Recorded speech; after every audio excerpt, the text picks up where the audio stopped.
भारतीय क्रिकेट के इतिहास में ये वो क्षण है जिन्होंने किसी की आंखों में आंसू ला दिए तो कोई इनको देखकर खुशी से झूम उठा। कहा जाता है कि इंडिया में क्रिकेट सिर्फ एक खेल नहीं बल्कि एक इमोशन है। फिर चाहे सचिन के बल्ले से निकली सेंचुरीज के कारण हो, MS धोनी की लाजवाब कैप्टनसी हो या फिर किंग कोहली की एग्रेसिव बैटिंग, दोस्तों इन सब ने क्रिकेट को जिस मुकाम पर पहुंचाया है उसे न सिर्फ एक पूरा रेवेन्यू सिस्टम जनरेट हुआ बल्कि माना यह भी जाने लगा है कि भले ही क्रिकेट की शुरुआत अंग्रेजों ने की हो पर अब क्रिकेट हमारा यानी कि इंडियंस का गेम बन गया है।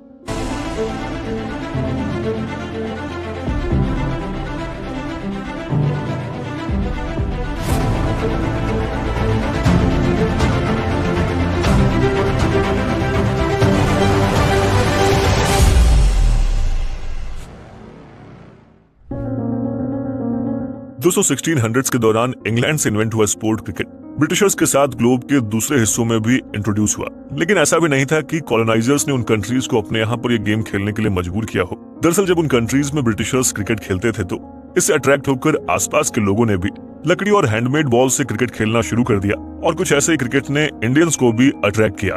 देखा जाए तो इंग्लिश लोगों ने ही मोस्ट ऑफ द स्पोर्ट्स को इन्वेंट किया है, जिसमें से क्रिकेट एक यूनिक स्पोर्ट है। दरअसल क्रिकेट यूनिक इसलिए है क्योंकि इसमें प्लेयर्स की दो टीम्स एक ही गेम में दो अपोजिट काम करते हैं। जहां एक बैट के साथ खेलता है वहीं दूसरा बॉल के साथ खेलता है। ये एक तरह से रन्स और विकेट्स के बीच होने वाला कॉन्टेस्ट है। गेम जीतने के लिए आपको अपोजिट टीम से ज्यादा रन बनाने होते हैं और क्रिकेट के हर फॉर्मेट के लिए ओवर्स निर्धारित होते हैं। दोस्तों क्रिकेट के 3 फॉर्मेट है। पहला है टेस्ट मैच जो कि 5 दिन के लिए होता है, दूसरा है वनडे मैच जो कि 1 दिन में समाप्त होता है और तीसरा और क्रिकेट का सबसे लोकप्रिय फॉर्मेट है T20 जो कि लगभग 3 घंटे का होता है। दोस्तों अगर हम ट्रेडिशनल क्रिकेट की बात करें तो ये कई दिनों तक खेला जाता था। देखा जाए तो ट्रेडिशनल क्रिकेट के कॉम्प्लिकेटेड रूल्स और लॉन्ग प्ले टाइम की वजह से शुरुआत में इस स्पोर्ट को फैन बेस बिल्ड करने में काफी स्ट्रगल करना पड़ा। जहां एक और दुनिया भर की कॉमनवेल्थ कंट्रीज ने इस स्पोर्ट को एडॉप्ट किया, वहीं दूसरी ओर भारत ने इस स्पोर्ट को बड़े बिजनेस में कन्वर्ट कर दिया और इंडियंस में क्रिकेट के जुनून ने इस काम को और भी आसान कर दिया। ऐसे में ये जानते हैं कि कैसे एक ब्रिटिश गेम को इंडिया ने $1 बिलियन की इंडस्ट्री बना दिया है। दोस्तों ब्रिटिश कॉलोनी से लेकर क्रिकेट के ग्लोबल डोमिनेंस बनने तक भारत का सफर काफी शानदार रहा है। देखा जाए तो इसमें सबसे बड़ी भूमिका रही है इंटरनेशनल क्रिकेट मैचेस और वर्ल्ड वाइड इंडियन क्रिकेटर्स के क्रेज की, जिसने दुनिया भर से कैपिटल जनरेट किया है। आपकी जानकारी के लिए बताते चलें कि 1932 में भारत ने इंग्लैंड के खिलाफ पहला टेस्ट मैच खेला था। इसके बाद जब इंडियन क्रिकेट टीम ने नेशनल और इंटरनेशनल मैच खेलना शुरू किया तो उन्हें देखने का क्रेज बढ़ने लगा। एक मैच के टिकट को खरीदने के लिए लोग स्टेडियम्स के बाहर लंबी लाइंस में खड़े रहते थे और उस टाइम जिस भी शहर में मैच खेला जाता वो पूरा शहर मैच या फिर टेस्ट फीवर में डूब जाता था। भारतीय खिलाड़ियों के लिहाज से 1970s काफी अच्छा टाइम पीरियड था। दरअसल ये वही टाइम था जब इंडियन क्रिकेट टीम को अंतर्राष्ट्रीय पहचान मिलनी शुरू हो गई और इसका टर्निंग पॉइंट बना 1983 का वनडे वर्ल्ड कप, जब इंडिया ने पहली बार वर्ल्ड कप को अपने नाम किया। हालांकि दोस्तों 1990s के बाद लोग स्टेडियम को सेकंड ऑप्शन में रखने लगे और ऐसा इसलिए था क्योंकि 1990s के बाद इंडिया में टेलीविजन रेवोल्यूशन आया और उसके बाद क्रिकेट शहरों से लेकर गांव-गांव तक पहुंच गया। मिहिर बोस जो कि ब्रिटिश इंडियन जर्नलिस्ट है, इनकी किताब द 9 वेव्स में भारतीय क्रिकेट की हिस्ट्री को जिस तरीके से समराइज किया गया है उसे ये पता चलता है कि कैसे जब 1982 में एशियन गेम्स की शुरुआत हुई तो इंडिया में टेलीविजन का पोटेंशियल दिखा और 90s तक आते आते इंडिया के डोमेस्टिक व्यूअरशिप ने एक क्रिटिकल मास रीच कर ली। दोस्तों ये वही टाइम था जब ब्रॉडकास्टिंग में दूरदर्शन की मोनोपोली थी और इस टाइम पर दूरदर्शन एक क्रिकेट मैच के प्रसारण के लिए BCCI से 5 लाख रुपए लेता था। लेकिन 1993 में जब BCCI ने इंडिया इंग्लैंड सीरीज के टेलीविजन राइट्स को ट्रांस वर्ल्ड इंटरनेशनल को $6 लाख में बेच दिया तो दूरदर्शन को इंडिया में मैच को टेलीकास्ट करने के लिए ट्रांस वर्ल्ड इंटरनेशनल को $1 बिलियन पे करने पड़े और इंडियन क्रिकेट बोर्ड के इतिहास में पहली बार हो रहा था कि मैच को दिखाने के लिए पैसे देने के बजाय खुद इंडियन क्रिकेट बोर्ड को पैसे मिल रहे थे। दोस्तों इस तरह से इंडिया ने वर्ल्ड वाइड क्रिकेट के गेम में भी टेक ओवर कर लिया। फिर जब इंग्लैंड ने क्रिकेट के न्यू फॉर्मेट T20 को साल 2003 में इंट्रोड्यूस किया तो क्रिकेट के प्रति लोगों की दीवानगी और बढ़ने लगी। देखा जाए तो क्रिकेट के शॉर्ट फॉर्मेट की वजह से ब्रॉडकास्टर्स को काफी फायदा हुआ और इंडियन क्रिकेट टीम ने जब फर्स्ट T20 वर्ल्ड कप साल 2007 में जीता तो उसके 1 साल बाद से इंडिया में IPL की भी शुरुआत हो गई। दोस्तों आज ग्लोबली 105 कंट्रीज क्रिकेट को खेलती है। हर कंट्री में इसके लिए क्रिकेट बोर्ड भी होता है और इंडिया में क्रिकेट की ऑफिशियल और प्राइमरी गवर्निंग बॉडी है the board of control for cricket in India यानी कि BCCI। दोस्तों BCCI एक ऑटोनॉमस ऑर्गेनाइजेशन है और यहाँ पर यह जानना जरूरी है कि ये national sports federation of India का पार्ट नहीं है। साथ ही BCCI को इंडियन स्पोर्ट्स मिनिस्ट्री की ओर से ना तो कोई मॉनेटरी फंडिंग मिलती है और ना ही कोई ग्रांट्स दिए जाते हैं, लेकिन इसके बावजूद भी BCCI रिचेस्ट क्रिकेट बोर्ड है। रिसेंट डेटा के मुताबिक अगर हम टॉप 3 क्रिकेट बोर्ड्स को देखें तो पहले नंबर पर इंडियन क्रिकेट बोर्ड यानी कि BCCI का नंबर है जिसका वैल्यूएशन करीब $2 बिलियन है। Second richest cricket board South Africa है जिसकी वर्थ $79 बिलियन और थर्ड है England and Wales cricket board जिसकी वर्थ $59 मिलियन की है। दोस्तों इससे आप ये समझ सकते हैं कि कैसे इंडिया ने इंग्लैंड के क्रिकेट को इंडियन बना दिया है। अगर हम बीसीसीआई के रेवेन्यू स्ट्रक्चर की बात करें तो इसमें कुछ पॉइंटर्स हैं जो बोर्ड के रेवेन्यू मॉडल को समझने में मदद करते हैं। ये सच है कि अपने इनिशियल ईयर्स बीसीसीआई के इकोनॉमिक गेन्स के लिए टफ रहे हैं, लेकिन इंडियन क्रिकेट के ग्रेजुअल सक्सेस के साथ ही साथ बीसीसीआई के कई राइट डिसीजंस ने इसे दुनिया का रिचेस्ट क्रिकेट बोर्ड बनाने में हेल्प की। दोस्तों इंडियन क्रिकेट बोर्ड ने जब 1987 का वर्ल्ड कप होस्ट किया तब धीरू भाई अंबानी के चैरिटेबल मूव के साथ ही बीसीसीआई को रिलायंस ग्रुप की $1 मिलियन की स्पॉन्सरशिप मिली और तब से अब तक बीसीसीआई ने सक्सेस को ही देखा है। आइए बात करते हैं बीसीसीआई के रेवेन्यू मॉडल की।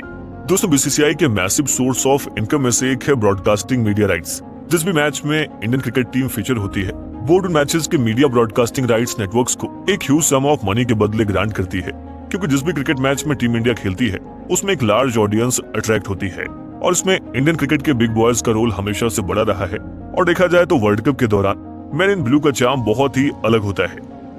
ऐसे में बीसीसीआई का ब्रॉडकास्टिंग गेम काफी वैल्यूएबल हो जाता है और मीडिया राइट्स के लिए बीसीसीआई काफी बड़ा अमाउंट चार्ज करता है। दोस्तों हम अगर इंडिया में साल होने वाले वर्ल्ड कप की बात करें तो एक्सपर्ट्स के मुताबिक 2023 से 2017 तक के साइकिल के लिए बीसीसीआई अपने मीडिया राइट्स करीब 10,000 करोड़ में सेल कर सकता है, जबकि 2018 से 2023 तक के राइट्स डिज्नी हॉटस्टार ने 6,138 करोड़ में खरीदे थे। आपको बता दें कि 2008 में बीसीसीआई ने आईपीएल के मीडिया राइट्स के डील आने वाले 10 सालों के लिए multi screen media, Sony network India और द वर्ल्ड स्पोर्ट्स ग्रुप को दी थी।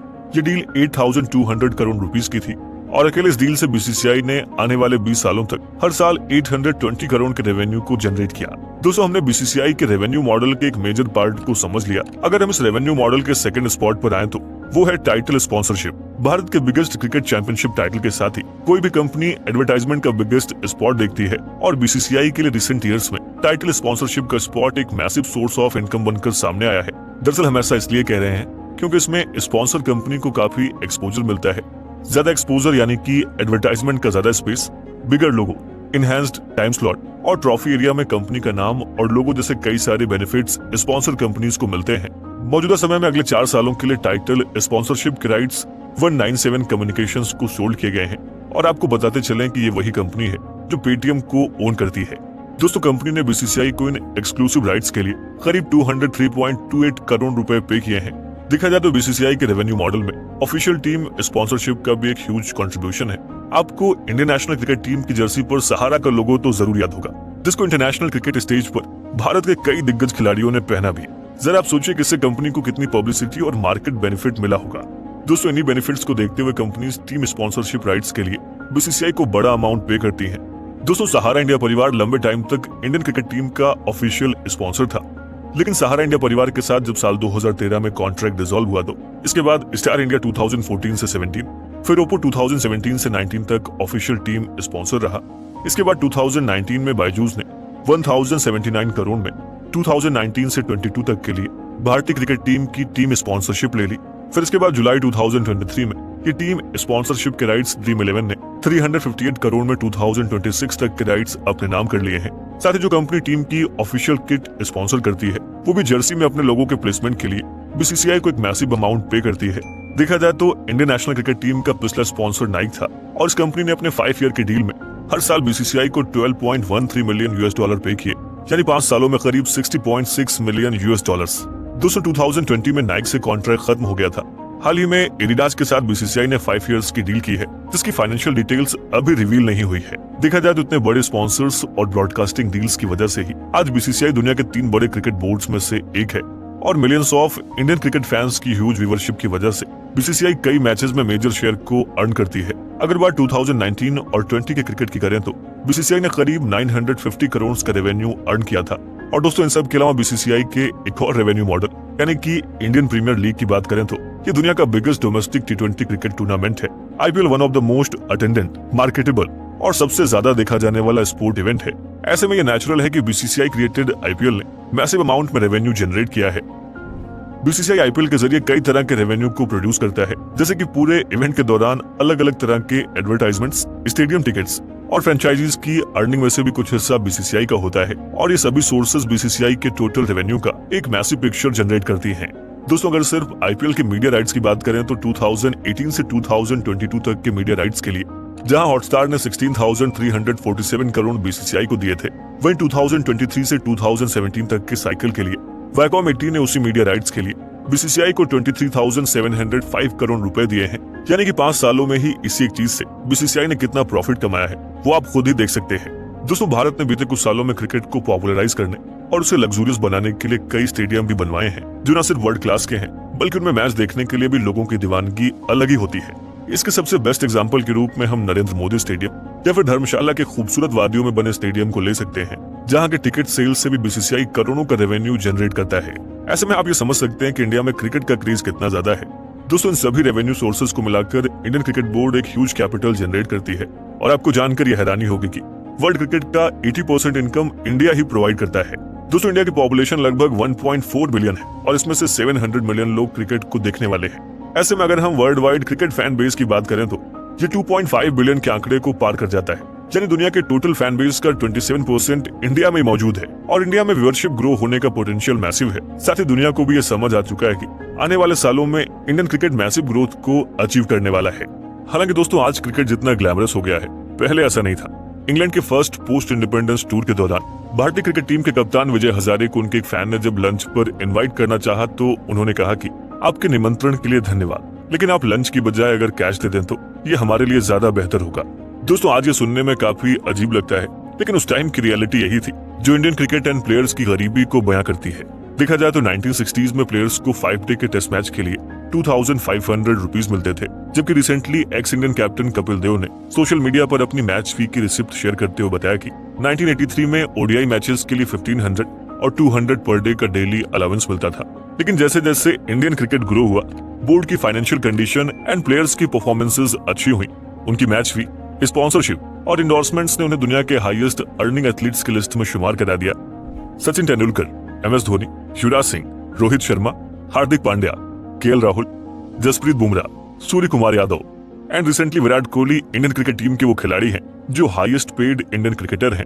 दोस्तों, विराट कोहली की कमाल की परफॉर्मेंसेस ने जहां इंडियन क्रिकेट टीम को एक नेक्स्ट लेवल पर पहुंचाया है, वहीं क्रिकेट के गोट कहे जाने वाले विराट कोहली की स्पोर्ट्स के प्रति कमिटमेंट एंड फिटनेस को देखते हुए अच्छी स्पॉन्सरशिप्स और एडवर्टाइजिंग डील्स भी उन्हें मिल रही हैं। यही वजह है कि आज विराट कोहली इंस्टाग्राम पर वन पोस्ट के लिए 8.9 करोड़ और ट्विटर पोस्ट के लिए 2.5 करोड़ चार्ज करते हैं। साथ ही ग्रेड A+ के रूप में 7 करोड़ टीम इंडिया की सैलरी, पर टेस्ट मैच 15 लाख, पर ODI मैच 6 लाख, पर T20 मैच 3 लाख और उनकी एनुअल IPL फी भी 15 करोड़ रुपीस है।